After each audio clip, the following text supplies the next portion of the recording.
Hello bachchon, let us read this question.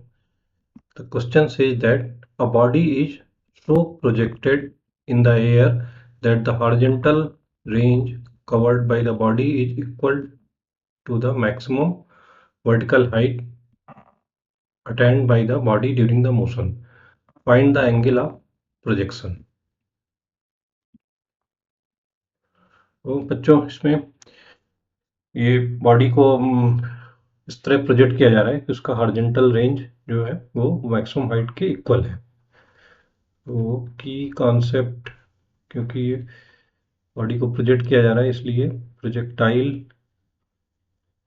Motion है की concept इसका। प्रोजेक्टाइल मोशन ऐसा मोशन होता है जिसमें हम किसी ऑब्जेक्ट को near the earth surface oblique path पे थ्रो करते हैं, तो वो मोशन प्रोजेक्टाइल मोशन कहलाता है। जैसे कि इसका हम डायग्राम बना सकते हैं यहाँ पे।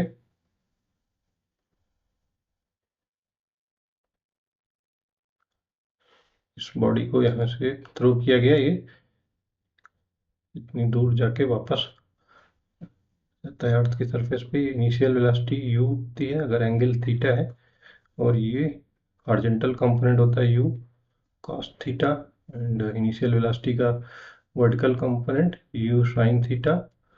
ये हमारा मैक्सिमम हाइट का पॉइंट है, और ये टोटल रेंज है जहाँ पे वापस ये आ जाता है अर्थ पे, और इनिशियल पॉइंट की डिस्टेंस फाइनल पॉइंट से ये रेंज हो जाती है। ये हाइट h मैक्सिमम, ये हाइट।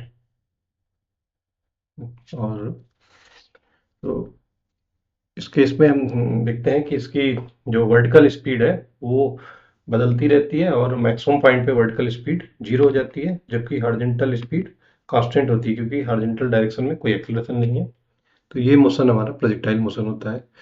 भी हमारे क्वेश्चन में दिया गया है कि इसकी रेंज जो horizontal range r is equal to h max,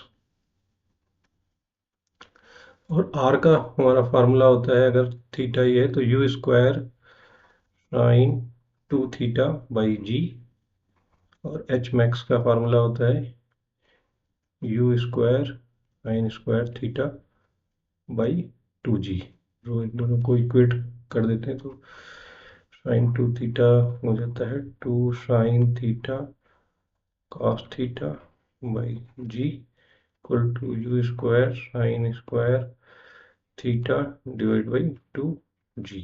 तो g g cancel out, u square get cancelled, एक साइन थीटा कैंसिल हो गया। तो अल्टीमेटली हमारा ये मिल रहा है 2 से मल्टीप्लाई होके 4 cos theta equal to sine theta. This implies 4 equals sine theta upon cos theta, tan theta बन जाएगा। tan theta equal to 4 and theta equal to tan inverse 4। तो हमारा जो एंगल ऑफ प्रोजेक्शन आ गया tan inverse 4। Angle of projection theta equal tan inverse 4. This is the final answer. Hope you have understood it well. Best of luck.